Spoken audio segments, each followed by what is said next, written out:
বাঙালি মানেই কিন্তু শীতকালে পিঠা খাওয়া, বাট আমার বেলায় কিন্তু একটু আলাদা। দেখা যায় কম বেশি সারা বছরই আমার পিঠা বানাতে হয়, সারা বছর পিঠা খাওয়া হয়, শীতকাল আসলে একটু বেশি খাওয়া হয়। সো হ্যালো এভরিওয়ান, আসসালামু আলাইকুম। কেমন আছেন আপনারা সবাই? আশা করছি আল্লাহর অশেষ রহমতে সবাই ভালো আছেন। আলহামদুলিল্লাহ আমরাও ভালো আছি। চলে আসলাম আজকে আরো একটি ভিডিও নিয়ে। আজকে বাইরে এসেছিলাম বাবুর স্কুলের ড্রেসগুলো নেওয়ার জন্য, তো চিন্তা করলাম একটু খাওয়া দাওয়া করে যাই। এই রেস্টুরেন্টে আসলে আমার সব থেকে ভালো লাগে তাদের সিলিংটা দেখলে মনে হয় আকাশের নিচে বসে আছি, আর এটার ডেকোরেশনটাও কিন্তু অনেক বেশি সুন্দর। আর ইদানিং আমি এত বেশি মন ভোলা হয়ে গেছি, এই যে ভিডিও শুরু করেছি তারপর কি কি খাবো ওইটা একটু ভিডিও করতে হয় না, বাট খাওয়া শেষে মনে পড়ছে যে আল্লাহ আমি তো ভিডিওই করিনি। এটা কি শুধু আমার সাথে হয় নাকি আপনাদের সাথে হয় বললেন তো? ওইটুকু ভিডিও করে ফোনটা রেখেছিলাম, তারপর খাওয়া দাওয়া এসেছে, খাওয়া দাওয়া করে ফেলেছি, তারপর মনে হয়েছে ভিডিও করার কথা। কি হাস্যকর না? তার সঙ্গে মা মেয়ে ছোট্ট করে একটা হাতের ভিডিও করে ফেললাম। সবাই একটু মাশাল্লাহ বলে দিও। আস্তে আস্তে তোমাদের ভাইয়া বলতেছিল শীতের তো অনেকগুলো দিন চলে গেল, বাট এখন পর্যন্ত কিন্তু চিতই পিঠা খাওয়া হয়নি।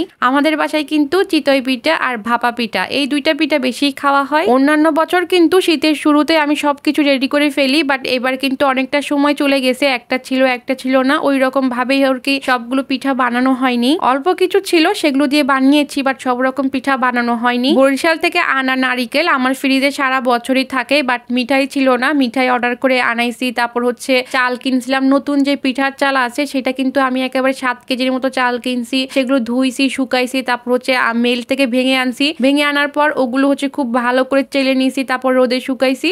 এই 7 কেজি কি 7.5 কেজির চালের গুঁড়ি সবগুলো হচ্ছে ডিপ ফ্রিজে রেখে দিয়েছি। আমরা যেহেতু মানুষ কম তাই কিন্তু এই 7 কেজি চালের গুঁড়ি দিয়ে কিন্তু এখন শীতের সময় পিঠা খেতে পারবো। তারপর কিন্তু সারা বছর হচ্ছে এইটা দিয়ে হচ্ছে অল্প অল্প করে পিঠা খাবো। বিশেষ করে এই গুঁড়িটা দিয়ে কিন্তু খোলা যা পিঠা খুব সুন্দর হয়। আমাদের বাসায় আমার আম্মা, আমার শাশুড়ি, তারপর হচ্ছে গিয়ে আপনাদের ভাইয়া খোলা যা পিঠা খেতে কিন্তু অনেক বেশি পছন্দ করে। এই গুঁড়িগুলো শেষ হতে হতে আবারও শীত আসবে, নতুন চাল আসবে, তখন আবারও হয়তো 8-10 কেজি কিনে আবার গুঁড়ি করে রাখবো। এমনও আছে শীত শেষ হওয়ার আগে হচ্ছে আরো কয়েক কেজি আনা হতে পারে চালের গুঁড়ি। মানে চালের গুঁড়ি আমি কখনো কিনি না, চাল কিনে ধুয়ে তারপর হচ্ছে আমি ভাঙিয়ে আনি মেল থেকে, যেটাকে আমরা ভিজা চালের গুঁড়ি বলে চিনি আর কি। আর এই দেখেন ভিজা চালের গুঁড়ির পিঠা অনেক বেশি সুন্দর হয়। অনেক আপুরা হয়তো আমার কাছে রেসিপি চাইতে পারেন, বাট এখানে কিন্তু রেসিপির তেমন কিছুই নাই। জাস্ট হচ্ছে লবণ দিয়ে আর নর্মাল পানি দিয়ে আমি হচ্ছে চিতই পিঠার যে ডোটা সেটা ধরে জাস্ট 10 মিনিটের মতো রেস্টে রেখে দিয়েছিলাম। আর দুধটা কিভাবে রেডি করে নিয়েছি তোমরা তো দেখেছোই। জাস্ট দুধের মধ্যে হচ্ছে খেজুরের যে গুড়টা সেটা একটু পানি দিয়ে হচ্ছে আমি মিক্স করে দিয়েছি। সরাসরি যদি একেবারে গুড়টা দিয়ে দিই